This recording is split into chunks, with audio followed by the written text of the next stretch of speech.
Good afternoon and welcome again, everyone. On behalf of the WBMT Nurses Group, in collaboration with your institution, the Lagos University Teaching Hospital, and the Sickle Cell Foundation Nigeria, I would like to thank you all of you for participating in this first webinar for the BMT nurses.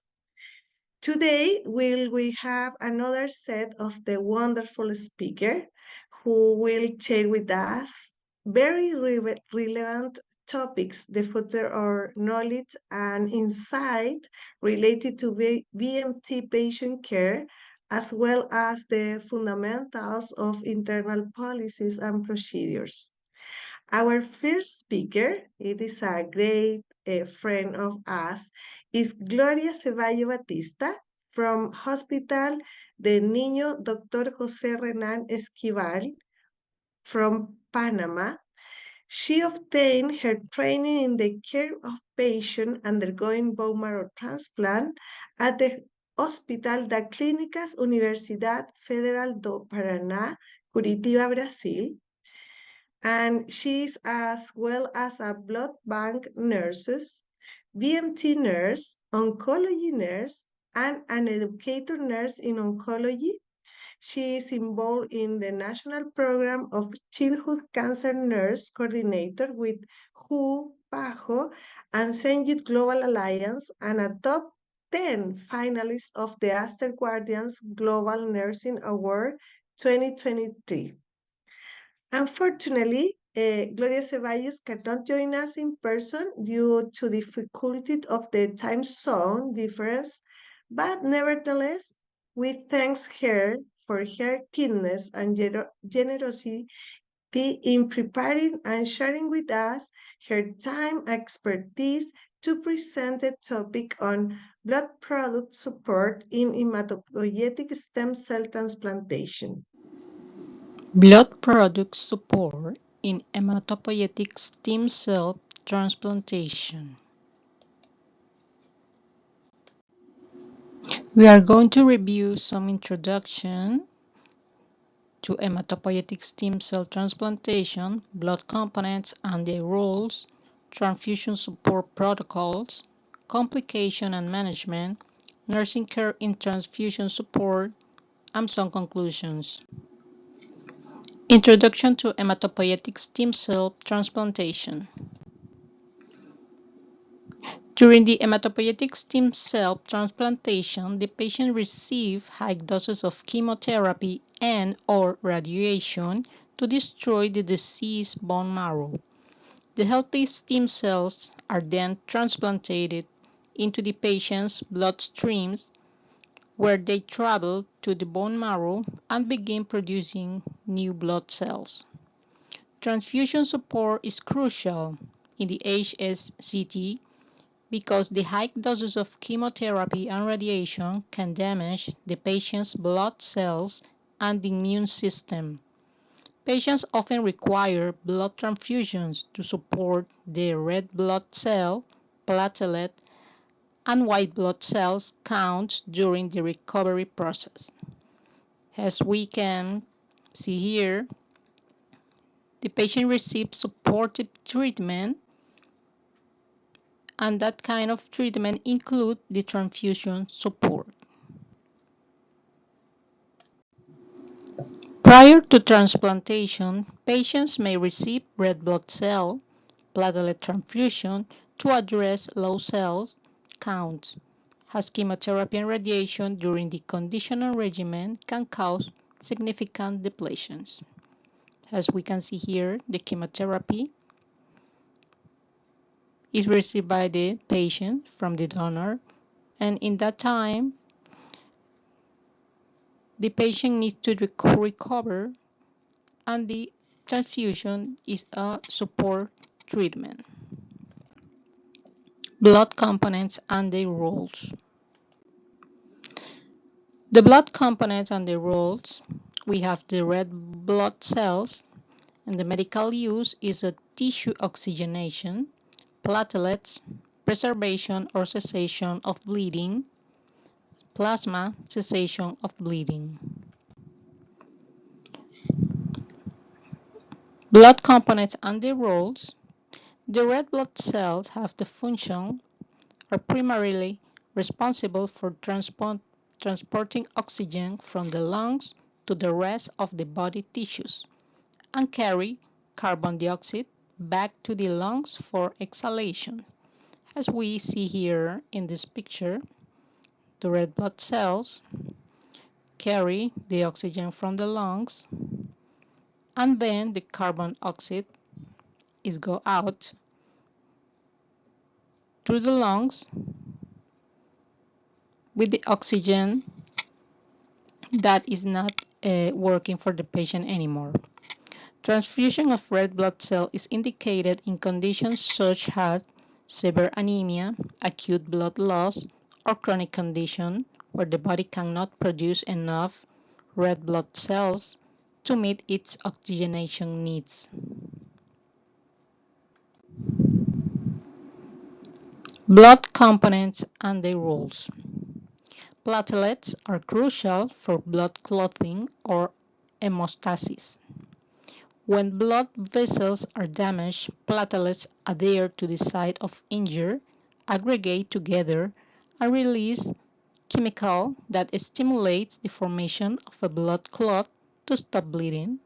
As we see here, an injured blood vessel constricts and the clotting factors are activated, then the platelet plug formation, and then we have a stable fibrin clot and the stop bleeding.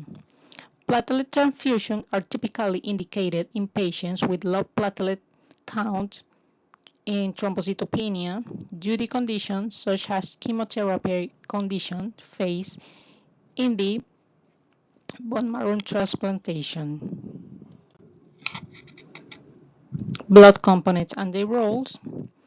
To remember, the low blood count have potential complication in these patients. Patients with anemia need transfusion, plaquetopenia, bleeding in any part of the body. Transfusion support protocols. In transfusion support protocols, we need a pre-transplantation evaluation for transfusion requirements.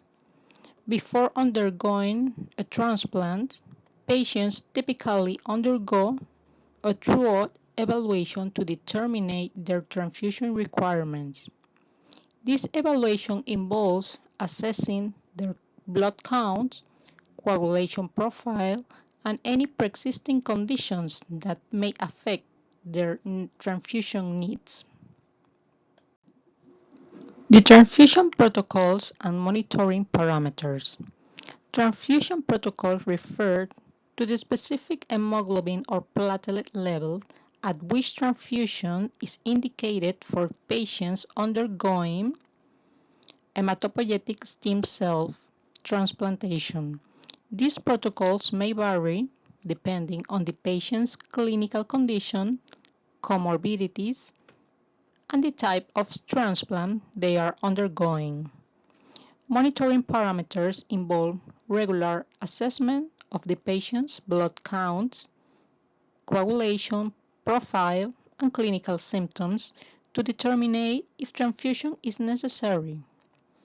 Monitoring may include daily complete blood counts, assessment of bleeding or clotting symptoms, and evaluation of organ functions. So this patient needs a complete evaluation daily,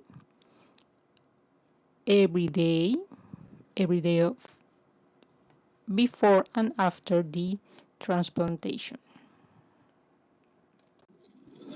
Transfusion support protocols. We have also risks and benefits of transfusions in transplantation. While transfusion can provide essential support for patients undergoing hematopoietic stem cell transplantation by correcting anemia, thrombocytopenia, or coagulation disorders, they also carry inherent risks.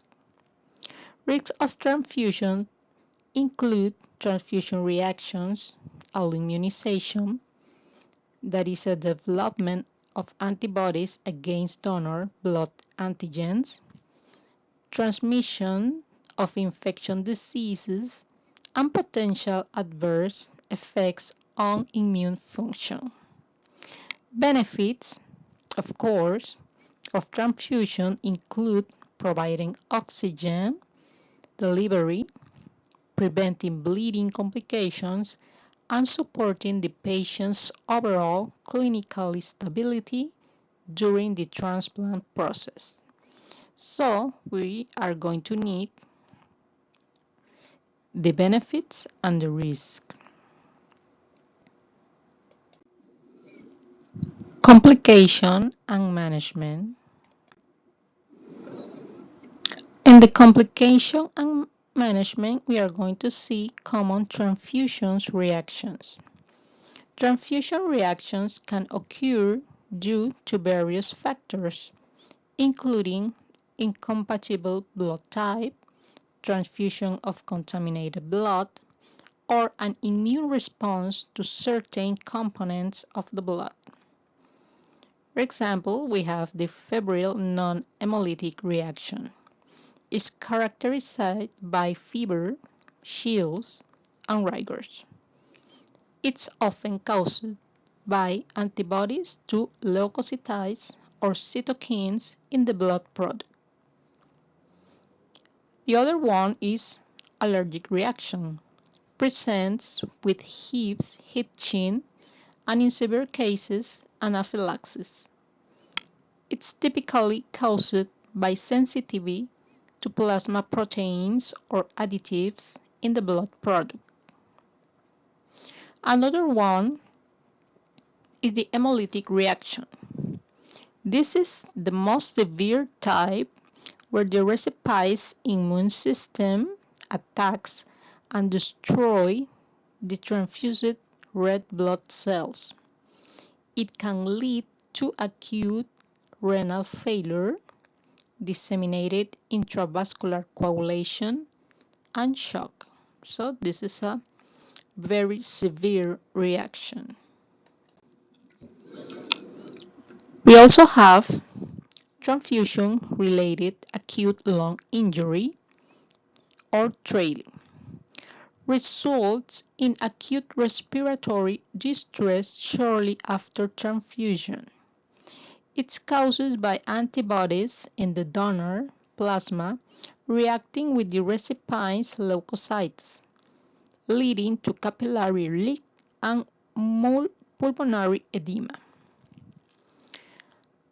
The other one is the transfusion-associated circulatory overload, or TACO, occurs when too much blood is transfused too quickly, leading to volume overload and cardiac failure.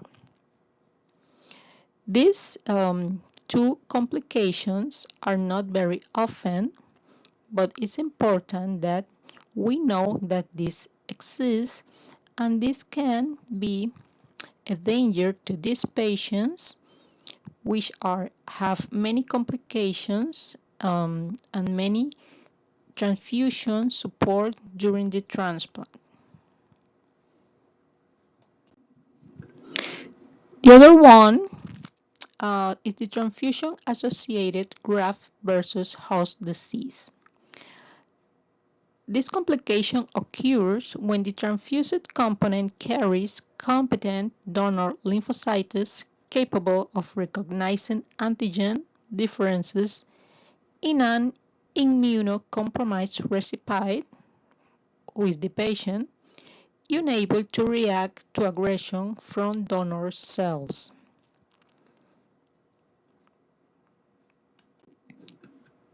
In other words, the T cells or natural killer cells react against major or minor histocompatibility antigens on the host cells. The symptomatology is fever with 7 to 10 days of transfusion, skin lesions 24 to 48 hours after transfusion, morbilliform or mucopapillar rash to peeling of the skin, diarrhea, and elevation of transaminases 10 to 20 times the normal transaminases. Some strategies to prevent and manage complication. To prevent and manage transfusion reaction, several strategies can be employed in these patients. First, blood typing and cross-matching. This is so important because with this we ensuring compatibility between the donor and the recipient or our patient blood types helps prevent hemolytic reactions. We also have the leukocyte reduction, filtering out leukocytes from the blood products decrease the risk of febrile reactions and alloimmunizations. In this picture, just to remember that the type O or 0 is the universal donor and the AB is the universal receptor. In this picture, we can see how we have the leukocyte reduction through some special filters to filter out the leukocyte from the blood products. So this is a very important thing in the management of the blood products. The irradiation. This is used to prevent transfusion-associated graft versus host disease in immunocompromised recipients by inactivating donor lymphocytes. Through the irradiation, we can inactivate donor lymphocytes and the blood they are going to receive our patients will be safe. This is a machine to make the irradiation to the blood component. Another activity we can do is the premedication, is administering antihistamines or steroids prior to transfusion can help prevent allergic reactions. Monitoring. Monitoring vital signs during transfusion can help identify and manage adverse reactions promptly.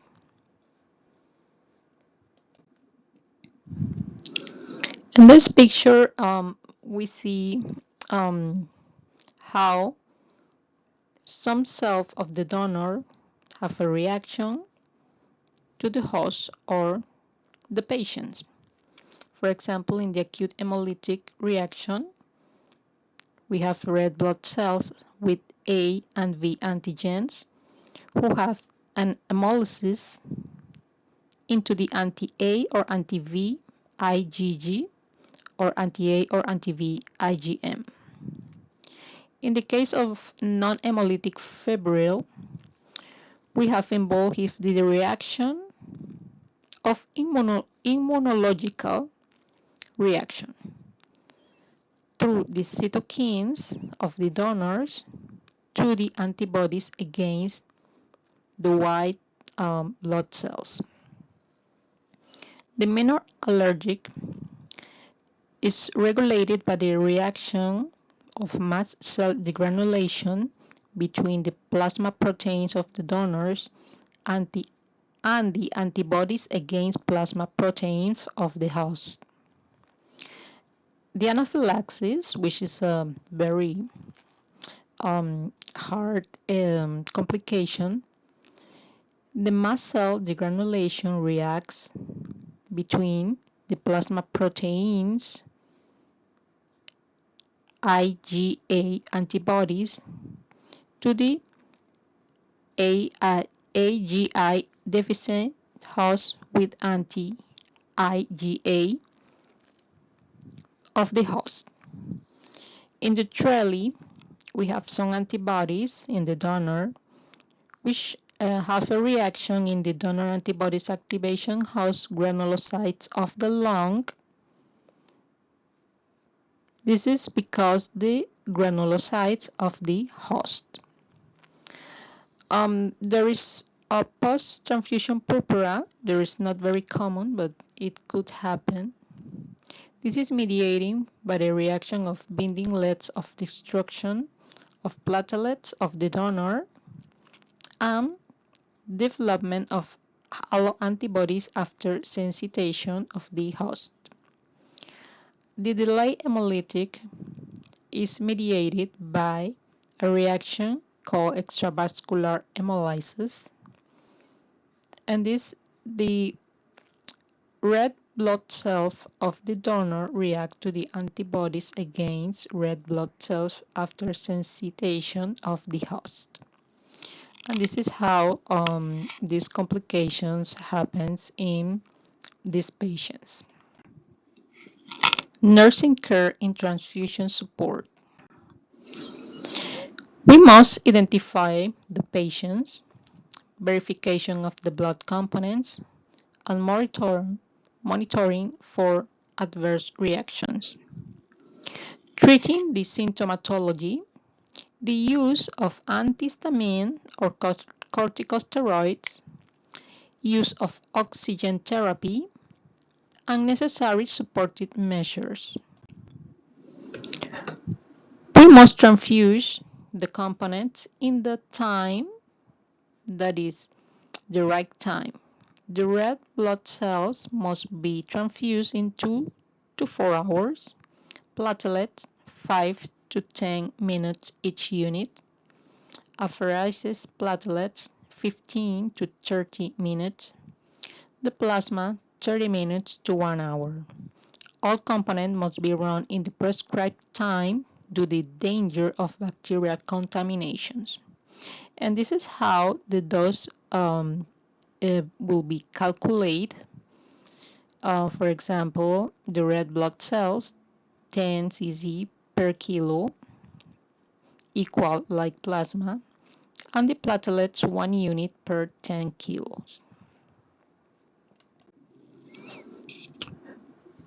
In our nursing care, we must start the transfusion with IV access, identification of the recipient or patient, identification of the unit that has been transfused to this patient, verification of infection serological tests, and pre-transfusion vital signs. During the transfusion, administer slowly the first minutes to check any reaction, premedication if necessary, check the vital signs before and after administrations. Nurses should be on the bedside of the patient in any transfusion. Make all the reports necessary, and it depends of each hospital the way of the documentation. It is important the early detection of complication and reaction, and we nurses must be aware of this. Depending on the patient's progress, transfusion may be required for an extended period until their bone marrow fully recovers and can adequately produce blood cells. We mentioned some medication. We are going to mention the antihistamine, the chlorpheniramine, which is an antihistamine used to relieve symptoms of allergies. And hitching is very used in some reactions of transfusion. We should know that this may interact with other medications. The common side effects are drowsiness, dry mouth, blurred vision, constipation, and urinary retention.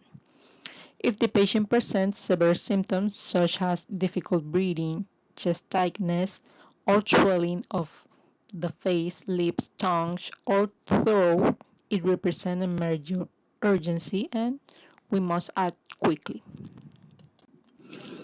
The corticosteroids are powerful medications with a wide range of uses in the healthcare, including the treatment of various conditions such as inflammation, autoimmune disease, and in this case for allergies, some certain type of cancer. In the transfusion, we must assess of the patient's medical story, current condition, and any allergy or sensitivities they may have.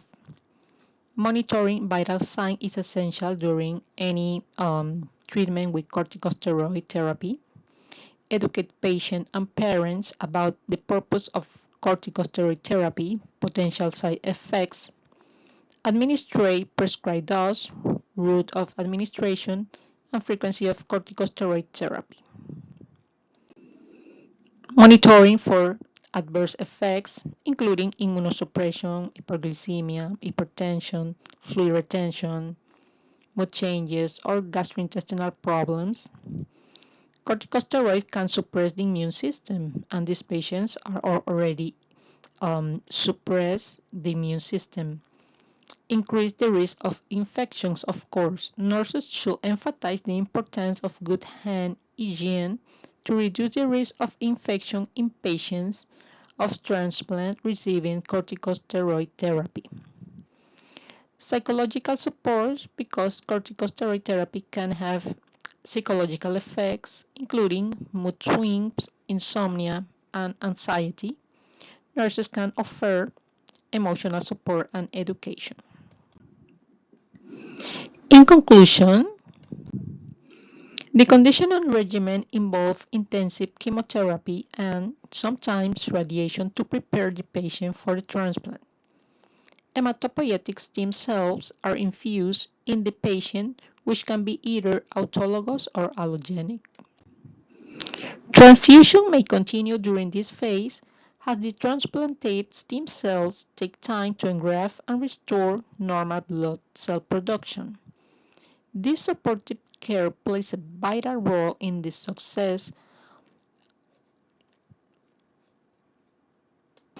of the hematopoietic stem cell transplant and provides the patient chances of a successful recovery. Thank you very much.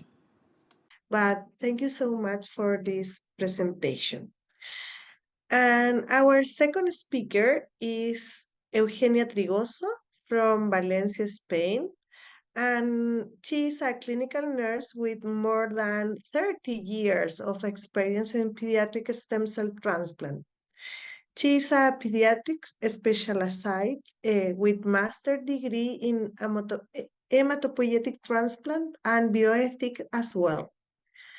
Nowadays, she combines work in BMT work and an associated professor at the Enfermera Hospital University. She currently works in Hospital University and Polytechnic La Fe in Valencia, Spain, and a JACE Quality Management Inspector. Likewise, Eugenia joined us through a recorded presentation due to some circumstance. It is indeed a privilege to introduce a person such as Eugenia, who will discuss to us the topic early and acute complication and principle of bone marrow transplant nursing care. Good afternoon. As I have been present, my name is Eugenia Trigoso, and I am nurse. I am working in bone marrow transplant in Valencia in Hospital University and Polytechnic La Fe. And my talk today is about the early and acute complication and principle of bone marrow transplant nursing care. The outline of our presentation is we are going to talk about the neutropenic fever, mucositis, pain control, infection, bacterial, viral, and fungal. But what is neutropenic fever? Well, first we have to decide what is fever. Fever is a single oral temperature measured of more than 38.3 degrees or a temperature of more than 38 degrees sustained over 1 hour period. But what is neutropenia? Is the increased susceptibility to infection and is likely when the neutrophil count falls below 1,000, with escalating risk at more than 0.5 and during 10 days. The risk of the infection is greater the faster rate of decline of the neutrophil count and the longer the duration of neutropenia. especially if neutropenia lasts for more than 10 days. So something that we don't have to forget is to not delay administration of antibiotic whilst awaiting the white cell results. But what is the neutrophil? Well, the neutrophil is the first defensive line against infection. They digest bacterial organisms and debris. They increase during infection or acute trauma. The half-life in a circle is about 6 or 8 hours. The normal value is about between the 40 and 70% of the total leukocytes. And what is the neutropenic fever? The fever neutropenia is a life-threatening and requires urgent attention, and that is something that we don't have to forget when we are treating bone marrow transplant patients.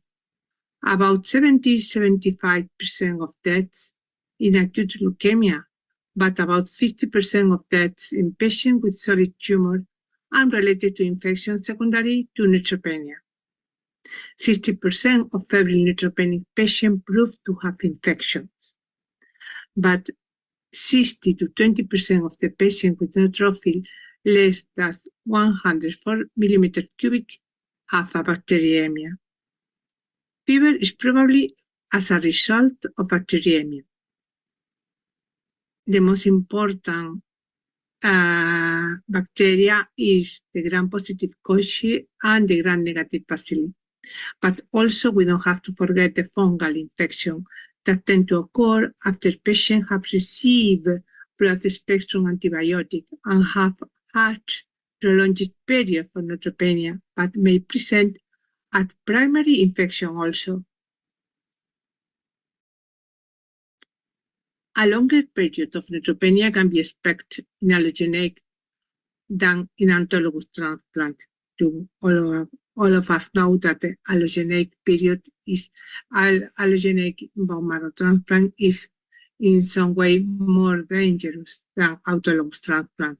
The stem cell source also affects the length of the neutropenic period. It depends of the stem cell source. The neutropenic period is lasts for different period of time. We have the peripheral blood. Is expected the neutropenic phase is about 2 weeks, but the bone marrow neutropenic period is about 3 weeks, and the cord blood could be more than 4 weeks neutropenic period. Don't forget that myeloablative conditioning treatment will cause a longer neutropenic phase than reduced intensity conditioning. But if we talk about the barrier breakdown, all kinds of barrier breakdown will decrease the infection risk, of course, and mucositis occur in almost all transplant patients. What is the most important barrier breakdown would be the indwelling catheters such as peripheral cannula, central line, urinary catheters, and pyelostomic catheters. All of them are a potential port of entry for microorganisms into the bloodstream. The need for immunosuppressive treatment in allogeneic transplant will increase the risk for infections. How we can grade the neutropenia? The grading of the neutropenia have 5 different grades. The first one is slight, that is no risk. It depends on the count of neutrophils. The grade 2 is moderate. They have a slight increase in risk. The grade 3 is severe, there are a moderate risk, but is increased if the febrile neutropenia is present. And the grade 4 is a high risk. They have the febrile neutropenia with the life-threatening consequence like septic shock, hypotension, acidosis, sometimes necrosis. And the grade 5 would be the death. In this timeline, in the phase 1 or pre-engagement period, the most important infection is due to bacteria. what kind of bacteria could be gram-negative bacilli or gram-positive organism. But the main source of the infection in this period of neutropenic patient could be the vascular access, but also the gastrointestinal tract. In the second period of phase 2 or post-engravement, the most important infection it will be due to the viral infection, cytomegalovirus, Epstein-Barr virus. The fungal infection, the most important and relevant species could be the albicans tropicalis cruzi. The important entry is the gastrointestinal tract or the IV catheter. The clinical presentation could be localized, oropharyngeal, esophageal, or disseminate. For the most important infection of virus are herpes virus, enterovirus, or respiratory virus. The patient has high risk for serious complication during fever and neutropenia would have the presence of any comorbid medical problem, including but not limited to hemodynamic instability, oral or gastrointestinal mucositis, we will talk about mucositis after, that interferes with swallowing or cause severe diarrhea. Gastrointestinal symptoms, including abdominal pain, nausea and vomiting or diarrhea, and neurologic or mental status change of new onset. Also intravascular catheter infection, especially catheter tunnel infection, or new pulmonary infiltrate or hypoxemia or underlying chronic lung disease.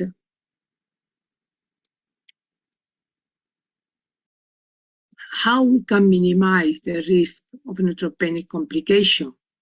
Well, there are some rules that is mandatory to follow. First is the frequent and correct hand disinfection, the good mouth care and assessment of oral status, protect the skin integrity, look out of subtle symptoms or signs of infection, like change of behavior, feeling different without clear explanation, avoid people with infection or recent vaccination, to visit our patient, and also educate patient and family about signs and symptoms, and teach patient the importance of prompt reporting of suspicious change. But what's the next step? The next step that in this big problem, what is the infection, is the sepsis. What is sepsis? It's a clinical syndrome caused by the body's immune and coagulation systems being switched on by an infection. The next step could be the sepsis with shock. It's a life-threatening condition that is characterized by low blood pressure despite adequate fluid replacement and organ dysfunction or failure. Sepsis can be caused by any infection acquired in either the community or in the hospital. And the third step should be the septic shock. The septic shock typically is present in patients with sepsis arrive with the following signs and symptoms. May or may not be ill appearance. Most of the time, they appear to be sick. Tachycardia, tachypnea, warm, flushed skin, normal blood pressure sometimes, or sometimes normal urine output or wounding pulse. But we have to remember that patients presenting with neutropenic sepsis may or may not have fever. We don't have to rely on fever as an indicator of sepsis. If we talk about sepsis, we always have to talk about the golden hour, because so many times signs of infection are not always obvious, but if the patient has a temperature more than 38 degrees. Culture should be taken always, and we have to start the IV antibiotic, and we have to start the IV fluids started or increased, and we have to think about the oxygen therapy initiated.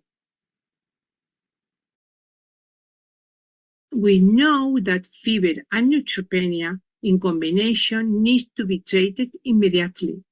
This has high risk oncologic emergency, and our patients who have febrile neutropenia are at very high risk of having a severe infection or sepsis. The goal is always to start antibiotic treatment within 1 hour from detection of fever. But what clinical laboratory and imaging study are useful at the initial presentation of fever neutropenia? What we have to assess the etiology of the episode and guide future treatment. We have to obtain blood culture at the onset of febrile neutropenia from all lumens on central venous catheter. We have to consider peripheral blood culture concurrent with obtaining central venous catheter culture. We have to consider urinalysis and urine culture in patients for whom a clean cut midstream specimen is really available. And we have to think about to obtain chest radiography only in symptomatic patients. What will be the nursing care in this case? We have to be aware of the temperature, about the blood pressure, about the pulse, respiratory rate, oxygen saturation, urine output, and of course the pain. It is the nurse who most often first identify the subtle sign of sepsis in patients. We have to trust your clinical judgment. In conclusion, febrile neutropenia has a significant impact on morbidity and mortality. Treating febrile neutropenia is associated with high healthcare costs. We have to manage febrile neutropenia, and that requires continuous monitoring and the prompt removal of the source of infections. The local and prophylactic antimicrobial strategy will apply, and effective hand washing is the most important intervention. We are not tired to repeat that. We have to take home some message. In patients with neutropenia, effective protocol for hand washing is the most effective intervention in preventing an infection. And also, in patients in whom the neutropenia persists for longer than 7 days, is recommended the use of prophylactic antibiotics. So, and as we said before, now we are going to talk about the oral mucositis. What is the oral mucositis? It's one of the most important problems that they have the patient when they are under chemotherapy or in bone marrow transplant. The oral mucositis is one of the most debilitating side effects of cancer therapy. It is defined as a painful inflammation and ulceration of oral mucous membranes.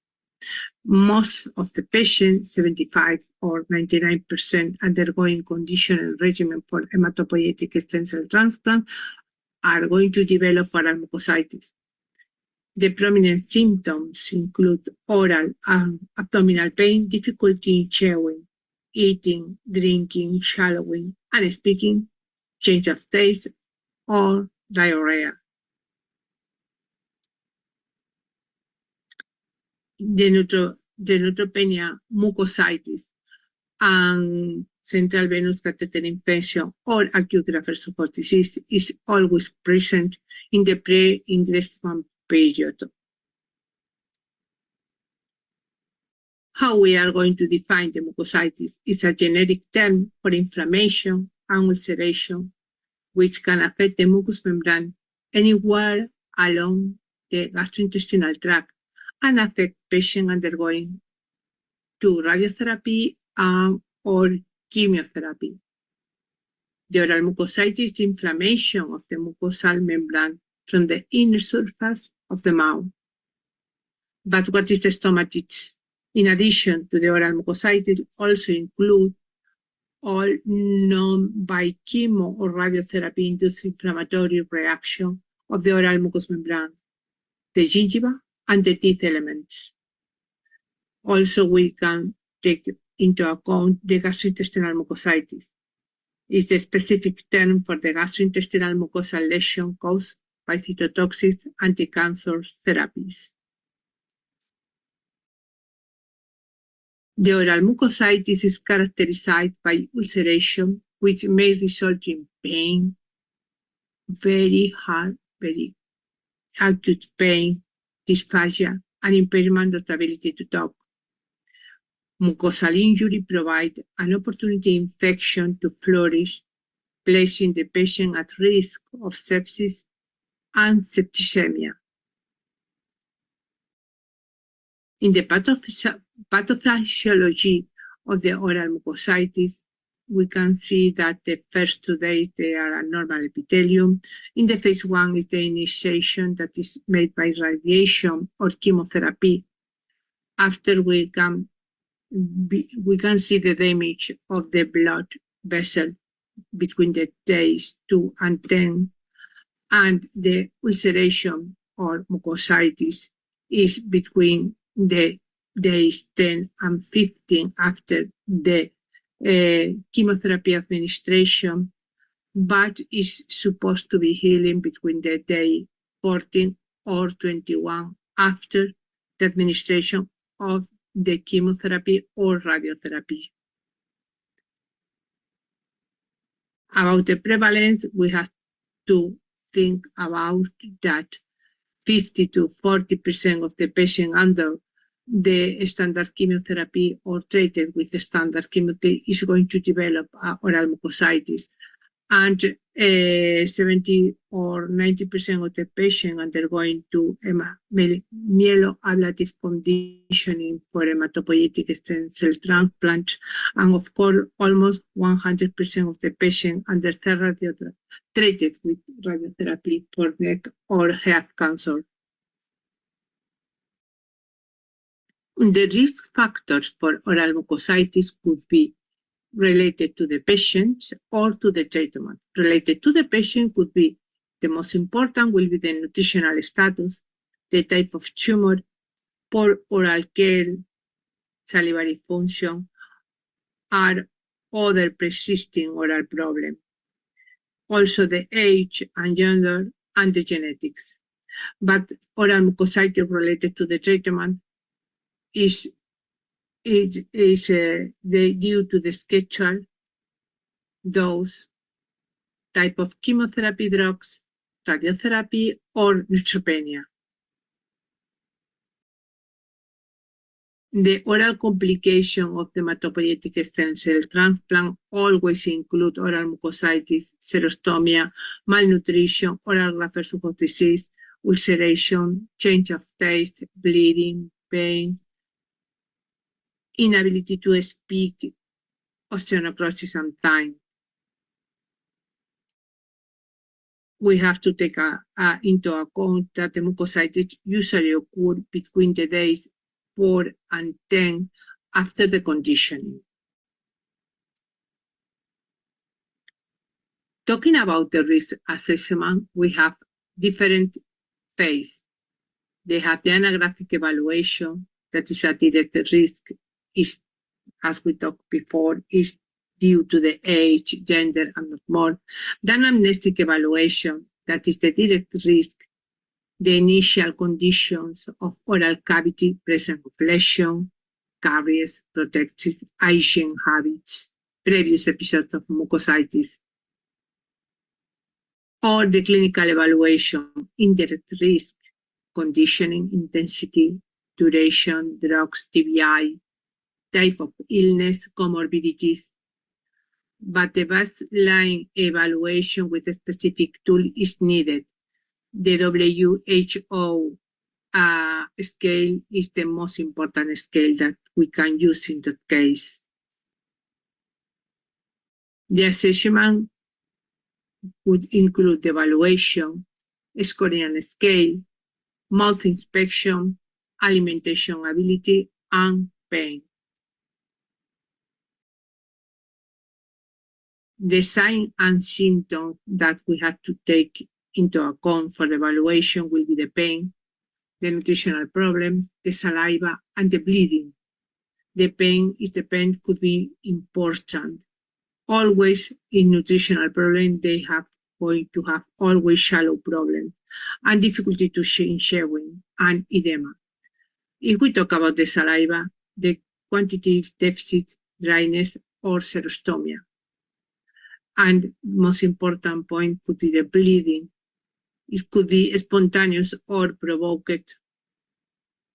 They is always when we are the presence of ulceration, driving on favored by pneumonia.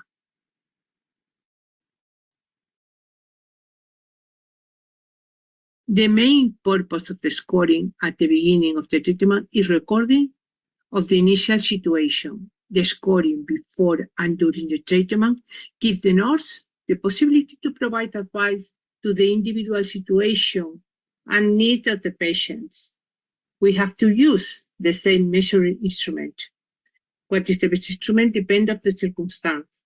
The type of patient, is there an adult or pediatric? For researchers patient care, a score, if possible, it should be always done in the daily basis with the help of a measuring instrument and include always the pain evaluation. There are several scales for evaluation of the mucositis. The most common is the World Health Organization grading of mucositis. The WHO scale includes the grade O, that is not changed. Grade 1 is soreness and erythema. The grade 2 is soreness, erythema plus ulceration plus they can eat solid food. In the grade 3, soreness, erythema, ulceration, and can use a liquid diet only. But in the grade 4, it includes soreness, erythema, plus ulceration plus oral alimentation is not possible. As I said before, the WHO is the current tool to assess mucositis severity worldwide. And the most inspection is we have always to be done in the same way. They have 9 anatomical areas on the mouth in scoring mucositis. The inner lips, inside cheek, palate, bottom tongue, and mouthpad, and side and front of the tongue. We have always to do it in the same way. For performing the physical examination, we need to be equipped with the oral mucositis assessment sheets, gloves, mask, light, tongue depressor, and gauze. We need a good lighting, that is extremely important. We have to position the patient in a proper way that feel comfortable, remove the denture, and record the documentation data. What is the prevention in the oral care? We have several and general measures.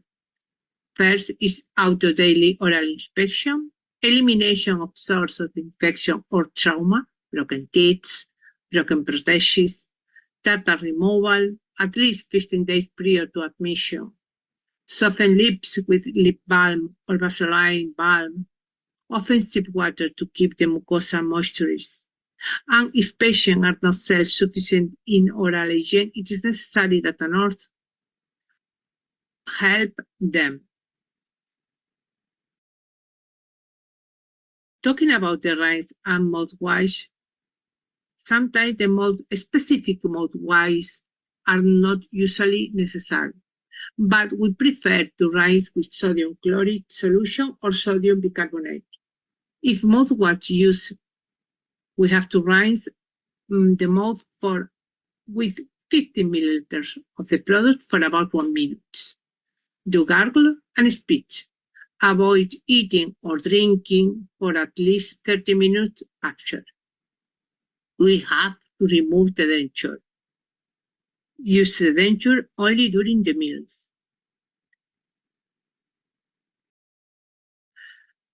We have to assess the pain with an interdisciplinary protocol that includes the family. We have to follow the SOP and quality standard, the pain assessment and control. It is useful to follow a step-by-step increase. Follow an standardized pattern of pain medication, following the WHO recommendation.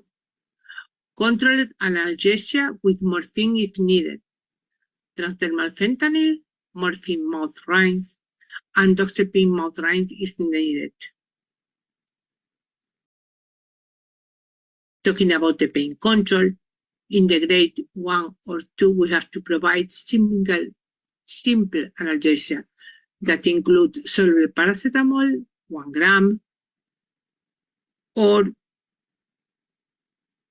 but we have to take into account that the paracetamol may mask the fever, or consider the benzidamine or 15% oral solution. In the grade 3 or 4, we have to use a stronger analgesia that includes oxynorm, Sebredol, or Amorph to alleviate the pain. Ensure intravenous and or enteral hydration and feeding are prescribed as oral intake may be reduced. We have to follow the consultation with the dietitian. And if there are bleeding from the mouth, if there is associated bleeding in the oral cavity, we have to consider using 500 milligrams of tranexamic acid for injection or tablet. We have to use a mouthwash every 4-6 hours to treat localized bleeding. Summarizing, we have to assess, care, prevent, and treat. And what is the nurse's role in all this business? The nurse's role in prevention and treatment of mucositis is focusing education of patient self-care, identification of high-risk patients, evaluation and monitoring of mucositis, and management of symptoms and complications.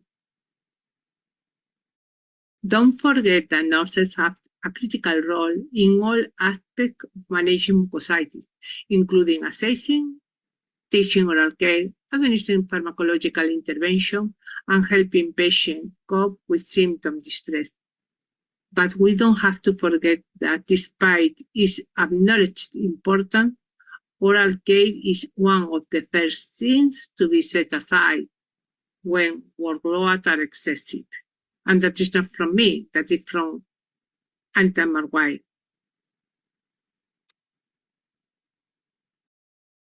Quite a few recommendations. Wash the mouth at least 3 times a day. After each meal, with water, saline, sodium bicarbonate, soft broths. Assess the mouth and lips at least 2 times a day. Validate tool, organized way, and assess the pain at least twice a day with a validate tool, and we have to treat the pain with paracetamol, morphine. Here there are some reference guides for the mouth care. And thank you for listening.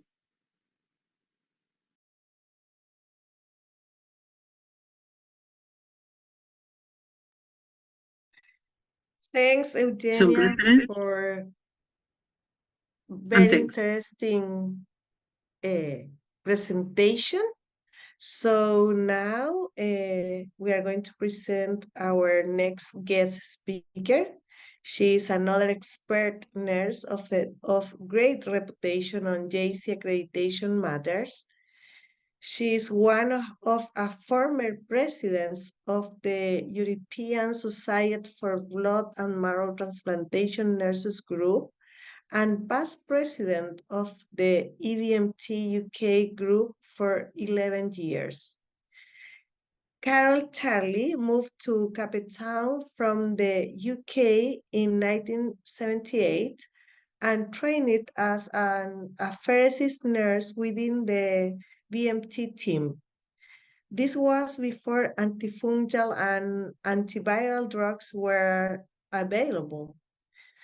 And several years later, she went back to UK and was privileged to commission 2 transplant units and worked as a sister in charge before taking on roles such as clinical nurse specialist, nurse transplant coordinator, quality manager in several units within the UK before accepting a role within the JC Accreditation Office as a report assessor. Having reiterated, Carol utilized her past experience to help BMT units understand quality management with the aim that one day in the future they can apply for JC FACT accreditation. My pleasure and honor to welcome Carol Charlie with her topic on internal policies and procedure.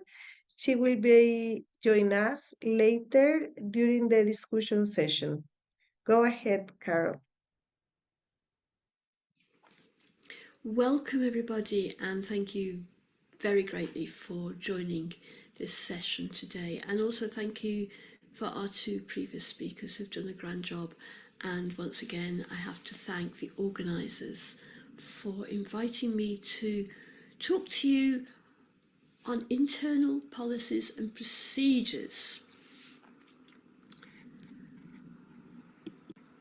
So the aim of this presentation is really, I think, first of all, to take us back to basics, to remind ourselves what should be in a document for procedures and policies.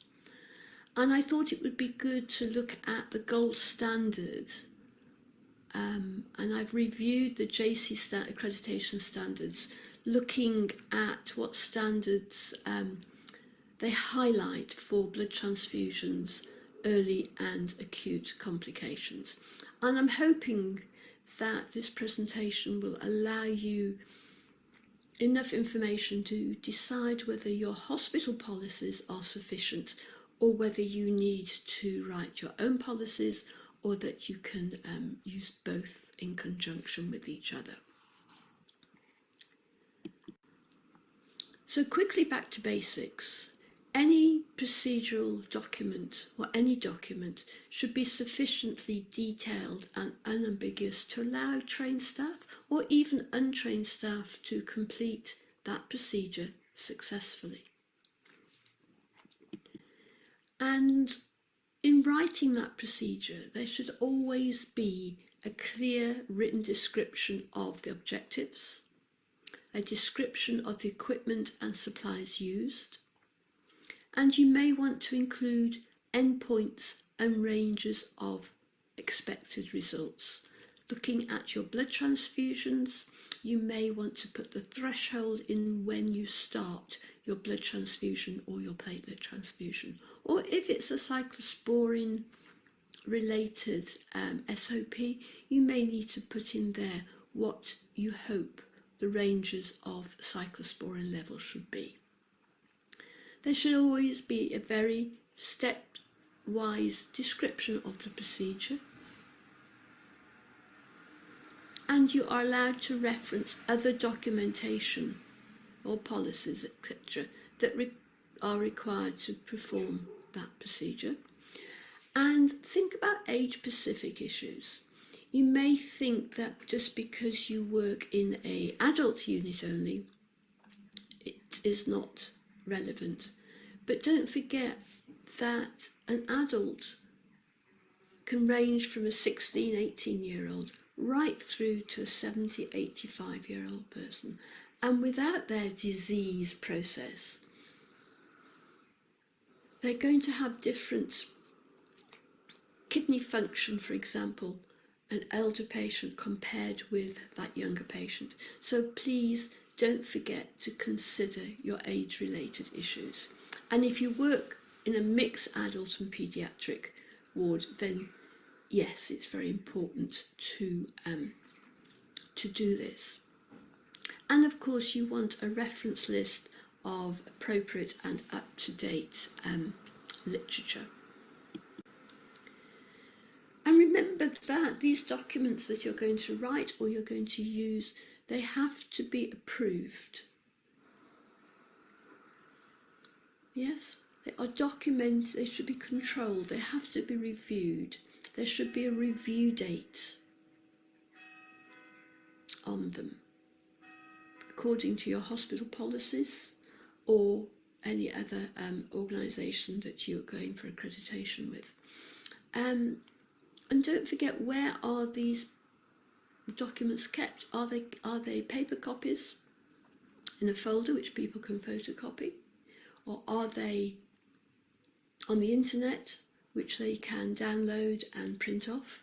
And if so, how are you going to keep a track that they are not being used out of date? Easy for those printed off. There should be something that says when it's printed off, invalid after 24 hours. Don't forget that a lot of these documents you may need to be trained and competent in. Therefore, you need to include that section in your document of what is required for that competency to occur. And then don't forget that you may be required to do some audits against these documents, whether you use an audit because you feel your infection rate has gone up for your central venous catheters. And again, these audits should be performed by people who are expert in that particular field. So let's look at the JC standards that are directed at nurses looking at blood transfusions. Yes, it says within the nursing section that the clinical programme shall have nurses formally trained and experienced in the management of patients receiving cellular therapy. And it says here that we should be trained in administration of blood products, growth factors and other supportive therapies. And JC thinks it's important because blood transfusion is also mentioned in the policies and procedures section. There should be a policy, not only for blood transfusions, but a policy for ABO incompatibility. And again, it's important that you know, or you are aware, what is the availability of your blood products within your region and your hospital, because our patients or your patients will require blood products that have been irradiated and CMV negative. You may have availability on a 24-hour basis. It may be availability only on a five days, depending on your organisation. And be aware that it's not just the nurses that need to be trained in the administration of blood products. Also, the medical staff should be competent and know the management of blood transfusions, including ABO incompatibility, CMV negative, etc. And JC thinks it's very important because blood transfusions also is mentioned within recipient care.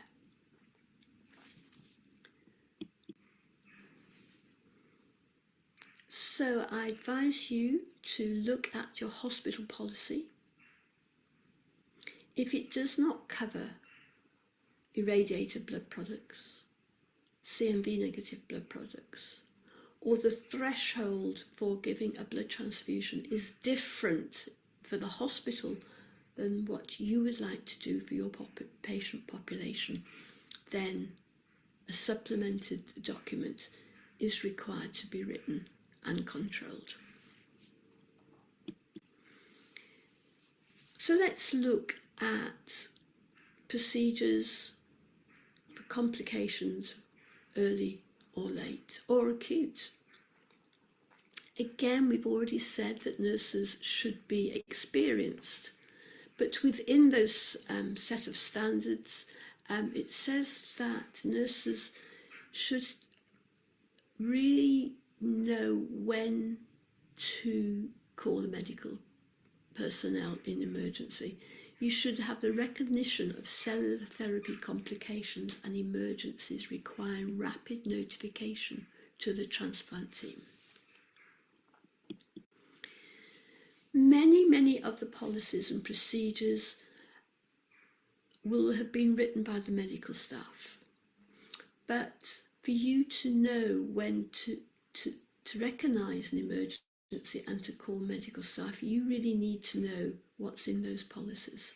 And it's very important, I think, that nurses, there should be a nursing section in that policy that you have agreed to, so you know when to call the medical staff. And for you to refer back if you're not sure.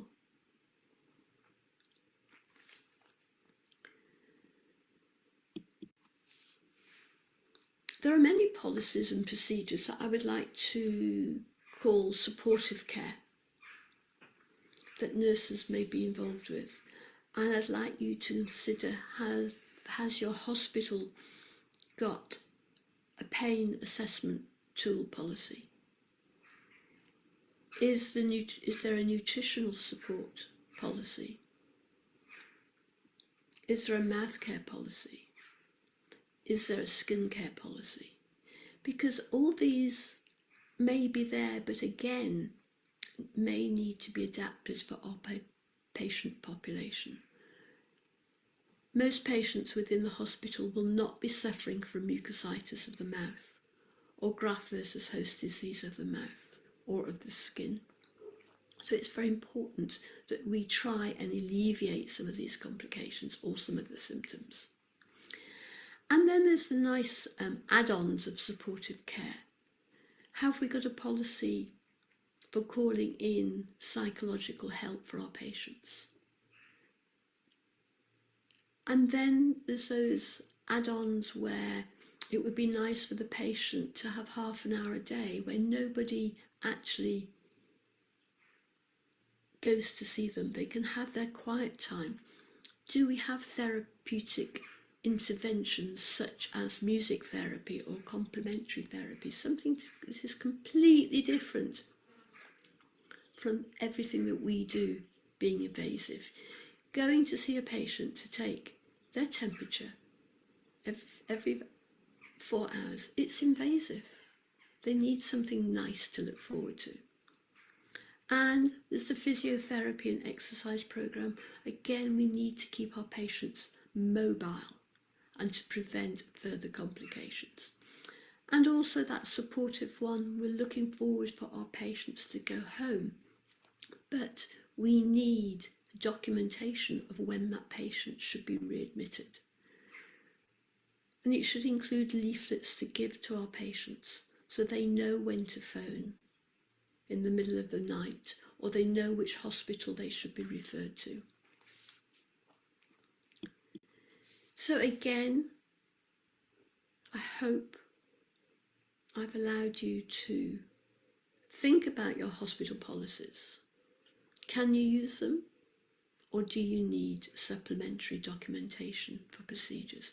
I hope I've not frightened you with the amount of work that you might have to do, but it's all beneficial. And those documents you can use as training sessions for your own staff, for new staff, and for staff working with other departments such as intensive care unit.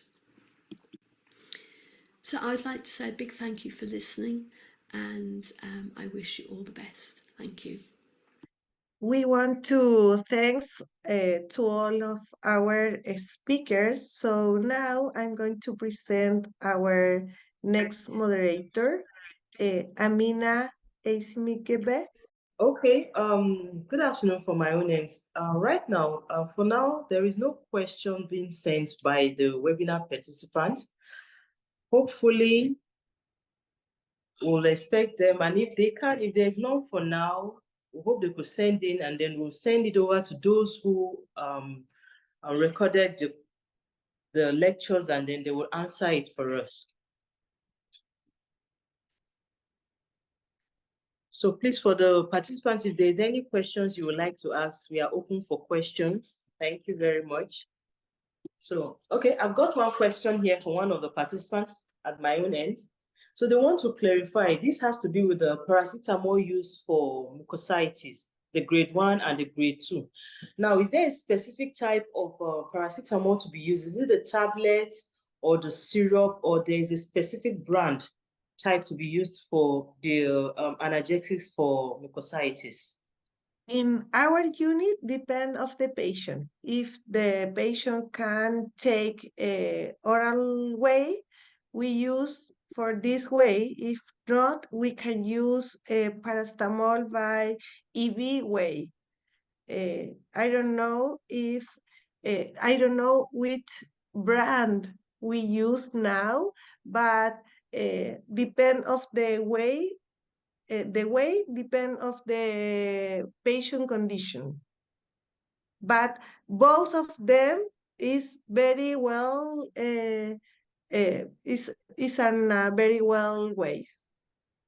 Okay, thank you very much. No, I think the answer to the analgesia I agree with. It depends on the age of the patient, whether you can use oral or intravenous.